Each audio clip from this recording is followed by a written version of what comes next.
What's going on, YouTube, and welcome to Goal Line Hockey. It's Kevin Forte, and today we are continuing our NHL season preview videos here for the 2023-24 NHL season.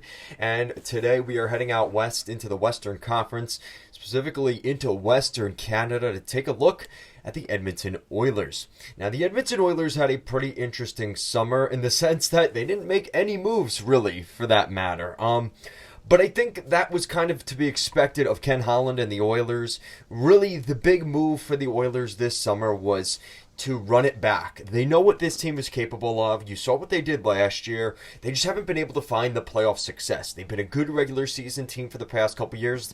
They arguably, and I think in most people's opinion, have the best player in the entire National Hockey League in Connor McDavid. Can they put it together in the playoffs to finally win a Stanley Cup? Now, I obviously can't answer that today here at the end of August, basically 9 to 10 months before next season and before the playoffs, but we're going to try and break down what I think the Oilers are capable of this season. So with that out of the way, let's get right into it. Really, the big change that the Oilers made was bringing in Connor Brown. Connor Brown comes into Edmonton. He's been kind of, a journeyman the last couple of years. He spent a couple of years with the Maple Leafs. That's really where he got his start in the National Hockey League. And then from there, he kind of bounced around the league a little bit. He went up to Ottawa for a couple seasons, played in Washington last season where he only played 4 games. And now he's getting an opportunity with the Edmonton Oilers on an interesting contract. It's a contract that is based off of only playing 4 games last season.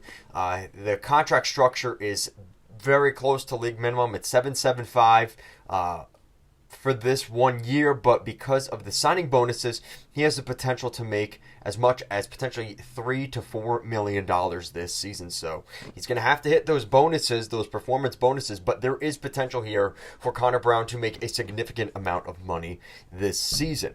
So that was really the big change for the Oilers during this offseason, but we're going to really take a look at some of the younger guys that could be coming into Edmonton because that's going to be an interesting factor here. Now, in terms of guys that I think are actually going to make the opening night roster, really not anybody on this Edmonton Oilers team. We've already seen Philip Broberg, who is still one of the younger players, but we're kind of waiting for him to develop. He's played over 60 games in the National Hockey League, so he's not really He's still a youngster at this point, but not a prospect or a rookie by any means.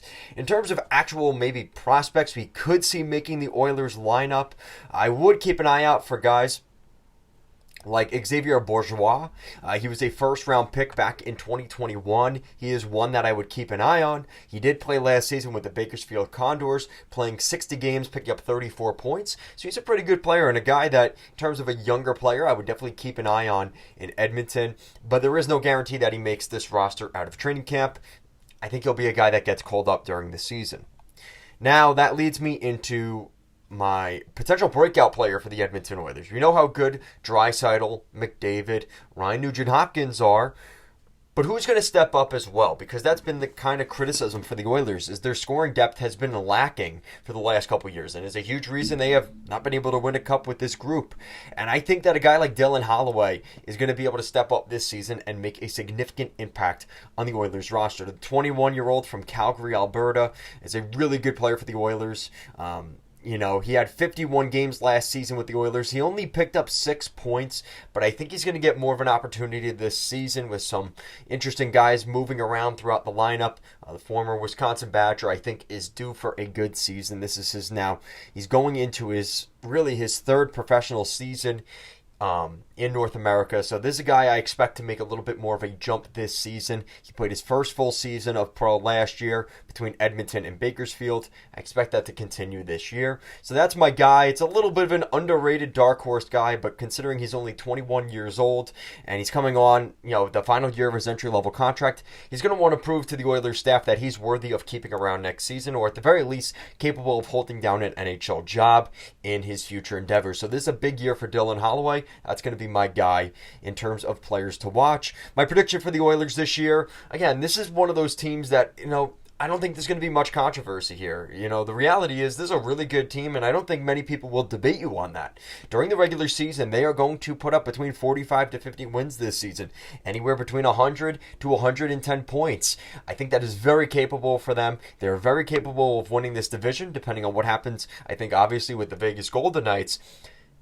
But the Edmonton Oilers are legit. They just got to figure it out in the playoffs. And today's video, I'm not going to predict them, whether I think they could win a Stanley Cup or get past the first round or the second round. They haven't played a game yet. So for me to go that far ahead is a little bit much. But I am looking at this team in a cup window. Ken Holland, we know, probably won't be there next season. You've got a new staff coming in there in terms of upper management. This is going to be a critical season for the Oilers. You've got the whole McDavid contract situation coming up over the next couple years, and Draisaitl. They need to win now. And the Edmonton Oilers know that.